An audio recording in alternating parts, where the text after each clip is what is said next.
ആകാശവാണി. നമസ്കാരം. പ്രാദേശിക വാർത്തകൾ വായിക്കുന്നത് അഞ്ജന പുതിയമഠം.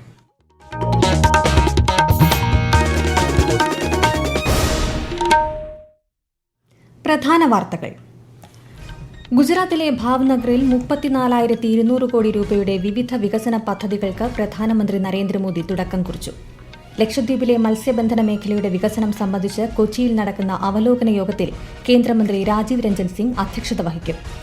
ശബരിമല തീർത്ഥാടന ടൂറിസം സർക്യൂട്ട് വികസിപ്പിക്കാനാണ് മാസ്റ്റർ പ്ലാനിലൂടെ ലക്ഷ്യമിടുന്നതെന്ന് പമ്പയിലെ ആഗോള അയ്യപ്പ സംഗമത്തിൽ മുഖ്യമന്ത്രി പിണറായി വിജയൻ.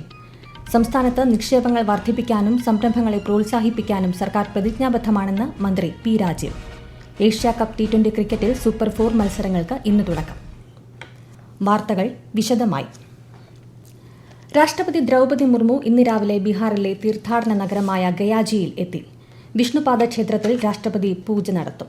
ഗയ വിമാനത്താവളത്തിൽ രാഷ്ട്രപതിയെ ഗവർണർ ആരിഫ് മുഹമ്മദ് ഖാൻ, കേന്ദ്രമന്ത്രി ജിതിൻ റാം മാഞ്ചി തുടങ്ങിയവർ ചേർന്ന് സ്വീകരിച്ചു. പ്രധാനമന്ത്രി നരേന്ദ്രമോദി ഗുജറാത്തിലെ ഭാവ്നഗറിൽ സംഘടിപ്പിച്ച സമുദ്രസേ സമൃദ്ധി പരിപാടിയെ അഭിസംബോധന ചെയ്തു. ഭാവ്നഗറിൽ 34,200 കോടി രൂപയുടെ വിവിധ വികസന പദ്ധതികളുടെ ഉദ്ഘാടനവും തറക്കല്ലിടലും അദ്ദേഹം നിർവഹിച്ചു. സമുദ്രം, LNG അടിസ്ഥാന സൌകര്യങ്ങൾ, പുനരുപയോഗ ഊർജ്ജം, ദേശീയപാത, ആരോഗ്യ സംരക്ഷണം, നഗരഗതാഗതം എന്നീ മേഖലകളുമായി ബന്ധപ്പെട്ടതാണ് പദ്ധതികൾ. ലോത്തലിലെ ദേശീയ സമുദ്ര പൈതൃക സമുച്ചയവും പ്രധാനമന്ത്രി സന്ദർശിക്കും. ശബരിമലയെയും സമീപ പ്രദേശങ്ങളെയും ഒന്നിച്ചു ചേർത്തുള്ള തീർത്ഥാടന ടൂറിസം സർക്യൂട്ട് വികസിപ്പിക്കാനാണ് ശബരിമല മാസ്റ്റർ പ്ലാൻ ലക്ഷ്യമിടുന്നതെന്ന് മുഖ്യമന്ത്രി പിണറായി വിജയൻ. ശബരിമല, പമ്പ, പരമ്പരാഗത പാത, നിലയ്ക്കൽ എന്നിവയുടെ സമഗ്ര വികസനമാണ് പ്രധാനമായും മുന്നോട്ട് വയ്ക്കുന്നതെന്നും മുഖ്യമന്ത്രി പറഞ്ഞു. തിരുവിതാംകൂർ ദേവസ്വം ബോർഡിന്റെ പ്ലാറ്റിനം ജൂബിലി ആഘോഷങ്ങളുടെ ഭാഗമായി പമ്പ തീരത്ത് സംഘടിപ്പിച്ച ആഗോള അയ്യപ്പ സംഗമം ഉദ്ഘാടനം ചെയ്യുകയായിരുന്നു അദ്ദേഹം. ശബരി പാതയുടെ കാര്യത്തിൽ കേന്ദ്ര സർക്കാരിനൊപ്പം കേരള സർക്കാർ 50% ചിലവ് വഹിക്കുമെന്നും മുഖ്യമന്ത്രി വ്യക്തമാക്കി. ശബരി റെയിൽ സംസ്ഥാനത്തിന്റെ ഏറ്റവും പ്രധാനപ്പെട്ട ഒരു ആവശ്യമെന്ന് കണ്ടുകൊണ്ട് തന്നെയാണ് സംസ്ഥാന സർക്കാർ നിലപാടെടുത്തത്. പൂർണ്ണമായും ചെലവ് വഹിക്കേണ്ടത് കേന്ദ്ര ഗവൺമെന്റ് ആണെങ്കിലും ഞങ്ങൾ പകുതി ചെലവ് വഹിക്കാൻ സന്നദ്ധമാണ് എന്ന നിലപാട് സംസ്ഥാനം സ്വീകരിച്ചത്. ഏറ്റവും ഒടുവിലുള്ള ചർച്ചയിലും ഈ പറയുന്ന 50% വഹിക്കാൻ സർക്കാർ സന്നദ്ധമാണെന്ന് അറിയിച്ചു. അതിലെ ഒരു മാറ്റവും സർക്കാർ വരുത്തിയില്ല. വിദേശ പ്രതിനിധികളടക്കം 3000-ലധികം പേരാണ് സമ്മേളനത്തിൽ പങ്കെടുക്കുന്നത്. ഉത്തർപ്രദേശ് മുഖ്യമന്ത്രി യോഗി ആദിത്യനാഥും തമിഴ്നാട് മുഖ്യമന്ത്രി MK സ്റ്റാലിനും അയച്ച സന്ദേശങ്ങൾ ഉദ്ഘാടന വേദിയിൽ മന്ത്രി VN വാസവൻ വായിച്ചു. കേരളത്തിലെയും തമിഴ്നാട്ടിലെയും മന്ത്രിമാരും വിവിധ സംഘടനകളുടെ പ്രതിനിധികളും പങ്കെടുത്തു. അതേസമയം അയ്യപ്പ സംഗമം സംഘടിപ്പിക്കാനുള്ള സർക്കാരിന്റെ തീരുമാനത്തെ BJPയും കോൺഗ്രസും വിമർശിച്ചു. ഇത് രാഷ്ട്രീയ പ്രേരിതമാണെന്ന് ഇരുപക്ഷവും ആരോപിച്ചു. ലക്ഷദ്വീപിലെ മത്സ്യബന്ധന മേഖലയുടെ വികസനം സംബന്ധിച്ച അവലോകന യോഗം ഇന്ന് ഉച്ചയ്ക്ക് ശേഷം കൊച്ചിയിൽ നടക്കും. കേന്ദ്രമന്ത്രി രാജീവ് രഞ്ജൻ സിംഗ്, കേന്ദ്ര സഹമന്ത്രി ജോർജ് കുര്യൻ, ലക്ഷദ്വീപ് അഡ്മിനിസ്ട്രേറ്റർ തുടങ്ങിയവർ പങ്കെടുക്കും. ട്യൂണ മത്സ്യബന്ധനം, കടൽ പായൽ, അലങ്കാര മത്സ്യങ്ങൾ എന്നീ മേഖലകളിലാണ് യോഗം ശ്രദ്ധ കേന്ദ്രീകരിക്കുക. കേന്ദ്ര ഫിഷറീസ് വകുപ്പ് secretary doctor Abhilaksh Likhi Kochi fishing harbour സന്ദർശിക്കുകയും മത്സ്യത്തൊഴിലാളികളുമായി സംവദിക്കുകയും ചെയ്തു.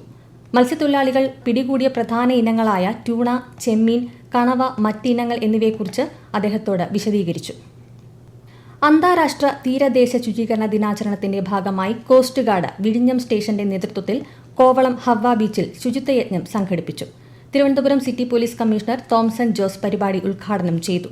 എല്ലാ വർഷവും സെപ്റ്റംബർ മാസത്തിലെ 3-ാം ശനിയാഴ്ച അന്താരാഷ്ട്ര തീരദേശ ശുചീകരണ ദിനമായി ആചരിക്കുന്നു. അന്താരാഷ്ട്ര തീരദേശ ശുചീകരണ ദിനാചരണങ്ങളുടെ ഭാഗമായി ഇന്ത്യൻ കോസ്റ്റ് ഗാർഡിന്റെ നേതൃത്വത്തിൽ ലക്ഷദ്വീപിലും സംയുക്തമായ തീരദേശ ശുചീകരണ പരിപാടികൾ സംഘടിപ്പിച്ചു. കവരത്തി ഗാന്ധി സ്ക്വയർ ബീച്ചിൽ നടന്ന ശുചീകരണ യജ്ഞം coast guard commander Sivasankar Singh flag off ചെയ്തു. അന്ത്രോത്ത്, മിനിക്കോയ് ദ്വീപുകളിലും ശുചീകരണ പരിപാടി നടന്നു. സംസ്ഥാനത്ത് നിക്ഷേപങ്ങൾ വർദ്ധിപ്പിക്കാനും സംരംഭങ്ങളെ പ്രോത്സാഹിപ്പിക്കാനും സർക്കാർ പ്രതിജ്ഞാബദ്ധമാണെന്ന് മന്ത്രി പി രാജീവ്. ഇതിനാവശ്യമായ ചട്ടഭേദഗതികൾ ഉൾപ്പെടെ സർക്കാർ നടപ്പിലാക്കുന്നുണ്ടെന്നും അദ്ദേഹം പറഞ്ഞു. വ്യവസായ വാണിജ്യ വകുപ്പ് സംഘടിപ്പിക്കുന്ന 7ാമത് machinery expo Kakkanad KINFRA international exhibition സെന്ററിൽ ഉദ്ഘാടനം ചെയ്യുകയായിരുന്നു മന്ത്രി. രാവിലെ 10 മുതൽ വൈകിട്ട് 6 വരെയാണ് എക്സ്പോയിൽ പ്രവേശനം. 200-ലേറെ സ്റ്റാളുകളാണ് പ്രദർശനത്തിൽ ഉണ്ടാവുക. കേന്ദ്ര സർക്കാരിന്റെ PMS പദ്ധതിയുടെ പിന്തുണയോടെ സംഘടിപ്പിക്കുന്ന എക്സ്പോ ഈ മാസം 23-ന് സമാപിക്കും. ഈ വാർത്തകൾ ആകാശവാണിയിൽ നിന്ന്. ആകാശവാണി വാർത്തകളും വാർത്താധിഷ്ഠിത പരിപാടികളും all India radio news Thiruvananthapuram YouTube ചാനലിലും all India radio news Thiruvananthapuram Facebook പേജിലും AR News_ തിരുവനന്തപുരം ഇൻസ്റ്റഗ്രാം അക്കൌണ്ടിലും AR News_TVM X ഹാൻഡിലും ലഭ്യമാണ്. തിരുവനന്തപുരത്തെ നവരാത്രി ആഘോഷങ്ങളുടെ ഭാഗമായി പത്മനാഭപുരത്ത് നിന്നുള്ള നവരാത്രി വിഗ്രഹങ്ങളുടെ എഴുന്നള്ളത്ത് ആരംഭിച്ചു. പത്മനാഭപുരം കൊട്ടാരത്തിലെ ഉപ്പിരിക്ക മാളികയിൽ രാവിലെ നടന്ന ഉടവാൾ കൈമാറ്റ ചടങ്ങിൽ മന്ത്രി കടന്നപ്പള്ളി രാമചന്ദ്രൻ പങ്കെടുത്തു. തേവാരക്കെട്ട് സരസ്വതി ദേവി, ശുചീന്ദ്രം 300 നങ്ക, വേളിമല കുമാരസ്വാമി എന്നീ വിഗ്രഹങ്ങളെയാണ് എഴുന്നള്ളിക്കുന്നത്. സംസ്ഥാന അതിർത്തിയായ കളിയിക്കാവിളയിൽ നാളെ രാവിലെ 11:30 വിഗ്രഹങ്ങൾക്ക് സ്വീകരണം നൽകും. ചടങ്ങിൽ ഗവർണർ രാജേന്ദ്ര വിശ്വനാഥ് അർലേക്കർ പങ്കെടുക്കും. തിങ്കളാഴ്ച വൈകുന്നേരം 6:30 ശ്രീ പത്മനാഭസ്വാമി ക്ഷേത്രത്തിന്റെ കിഴക്കേ നടയിൽ ഘോഷയാത്ര എത്തിച്ചേരും. പത്മതീർത്ഥക്കുളത്തിലെ ആറാട്ടിന് ശേഷം സരസ്വതി ദേവിയെ നവരാത്രി മണ്ഡപത്തിൽ പൂജയ്ക്കിരുത്തും. കുമാരസ്വാമിയെ ആര്യശാല ദേവി ക്ഷേത്രത്തിലും 300 നങ്കയെ ചെന്തിട്ട ഭഗവതി ക്ഷേത്രത്തിലും പൂജയ്ക്കിരുത്തും. ഈ മാസം 23 നവരാത്രി പൂജ ആരംഭിക്കും. ശ്രീനാരായണ ഗുരുവിന്റെ 98ാം സമാധി ദിനാചരണം നാളെ. ദിനാചരണത്തോടനുബന്ധിച്ച് വർക്കല ശിവഗിരി മഹാസമാധിയിലും ചെമ്പഴന്തി ഗുരുകുലത്തിലും അരുവിപ്പുറത്തും ഗുരുദേവ ക്ഷേത്രങ്ങളിലും വിവിധ പരിപാടികൾ നടക്കും. വയൽവാരം വീട്ടിൽ നടക്കുന്ന സമ്മേളനം മന്ത്രി രാമചന്ദ്രൻ കടന്നപ്പള്ളി ഉദ്ഘാടനം ചെയ്യും.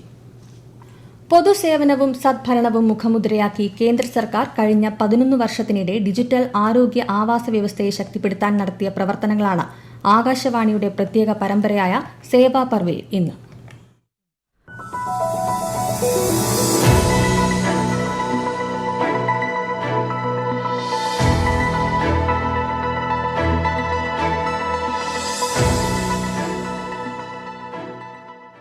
സർക്കാർ സംരംഭങ്ങൾ, നയപരിഷ്കാരങ്ങൾ, സാങ്കേതിക പുരോഗതി എന്നിവയിലൂടെ ഇന്ത്യയുടെ ആരോഗ്യ സംരക്ഷണ മേഖല ഒരു ഡിജിറ്റൽ പരിവർത്തനത്തിന്റെ പാതയിലാണ്. 2021 സെപ്റ്റംബറിൽ ആരംഭിച്ച ആയുഷ്മാൻ ഭാരത് ഡിജിറ്റൽ മിഷൻ പൊതു സ്വകാര്യ മേഖലകൾ തമ്മിലുള്ള സജീവ സഹകരണത്തിലൂടെ ശക്തമായ ഒരു ഡിജിറ്റൽ ആരോഗ്യ ആവാസ വ്യവസ്ഥ സ്ഥാപിക്കാൻ ലക്ഷ്യമിടുന്നു. രാജ്യത്തുടനീളമുള്ള ആശുപത്രികളെ ഇതിലൂടെ ബന്ധിപ്പിക്കുമെന്ന് പ്രധാനമന്ത്രി പറഞ്ഞു.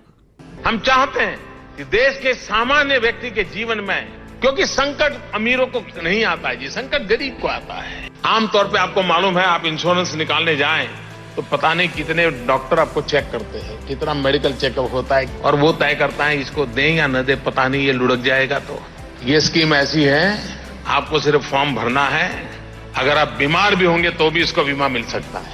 ഇതുവരെ 80 കോടിയിലധികം ആയുഷ്മാൻ ഭാരത് ആരോഗ്യ അക്കൌണ്ടുകൾ സൃഷ്ടിക്കപ്പെട്ടു. 71 കോടിയിലധികം ആരോഗ്യരേഖകൾ അവയുമായി ബന്ധിപ്പിച്ചിരിക്കുന്നു. തടസ്സമില്ലാതെ സുഗമമായി ആരോഗ്യ സംരക്ഷണം ഉറപ്പാക്കാൻ ഡിജിറ്റൽ ആരോഗ്യ മേഖലയ്ക്ക് സാധിച്ചെന്നാണ് വിലയിരുത്തൽ.